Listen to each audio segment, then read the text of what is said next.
Okay, so hi guys, I have finished Live Below the Line. I'm so excited. This is my last video. I'm just going to do a roundup. I just wanted to share some things I've learned and also just my general joy at having finished and being able to eat what I want.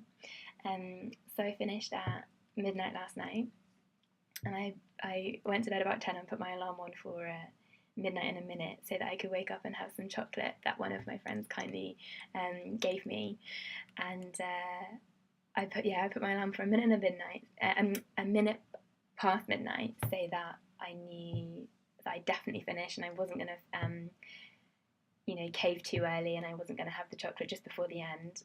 So I know I've done it properly, and the taste was absolutely wonderful, and I promptly went back to sleep. But I woke up this morning in time to have 2 cups of tea before I came to uni, which was absolutely beautiful. I definitely think tea is the thing I've missed the most out of this whole 5 days. Which, I mean, I knew I loved it before I started it, but that is a bit strange. I didn't think that was going to be the most important thing. And so yeah, basically in this video, just a short one, I just wanted to share a couple of things that I've learned over the experience, because it's good to share these things. And basically, it was a bit of an eye opener in terms of I wasn't hungry at all the whole time. Any hunger that I felt was definitely psychological. It was for things that I couldn't have rather than my body actually needing food. And I had thought that I would be hungry. Instead, it was nutrition. So my body sort of behaved in different ways. I lacked concentration. I couldn't work on my dissertation. I was tired quite a lot because I wasn't getting any meat. I wasn't getting any iron really from my food. So that was really interesting to see and think about how lots of people live on £1 a day and how malnourished they must be. And it got me thinking about a few of the charities that I know that work specifically on nutrition, like Vitamin Angels in the US and the Global Alliance for Improved Nutrition. And the important work they do with sort of what are they, like vitamin powders and things that they give to put on food, especially for children as they're growing. And it's something I think I'll look into a bit more in the future, because it's a sort of side effect of living on £1 a day that I hadn't thought would affect me in 5 days, but it definitely did.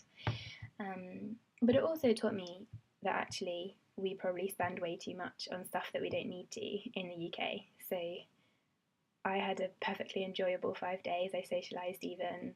I went out for drinks. Yeah, I mean, I had glorious tap water, but I had a good time. And also, I watched DVDs with friends, and I even treated myself with biscuits, and within the £5 and stuff. So it's really doable. Obviously, the meals were pretty grim, but I just mean it was interesting how much fun I could still have and everything, even though I was not spending very much money. So that was an eye-opener, a really good one. And also, lastly, which I think is really important, I realised I'm living on £1 a day, and it's just me. And actually, in other countries, in Zimbabwe, where I'm going, whole families might be living on that one wage. So you might have that pound divided by 8 people, or maybe both parents are earning and they're both earning £1 a day. So you've got £2 divided by 8, 9 people maybe, and that's a shocker. Like that, it's not just, I'm doing it for myself, but actually, in reality, it's way harder than this. Way harder. All my bills were paid for at my house, everything like that. I was just doing it for food and leisure and transport. So, yeah, that was really, really interesting to see.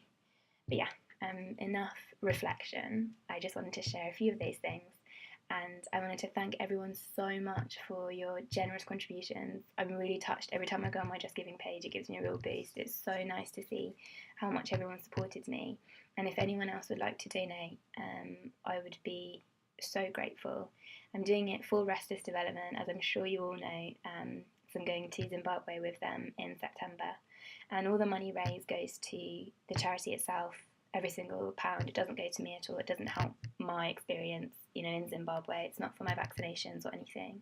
It's purely for the charity to help the projects out there. So, yeah, I'd be really grateful. And thank you so much for listening to me over the last week. It's been really embarrassing doing the videos, but I wanted to share my experiences with you. Okay, bye.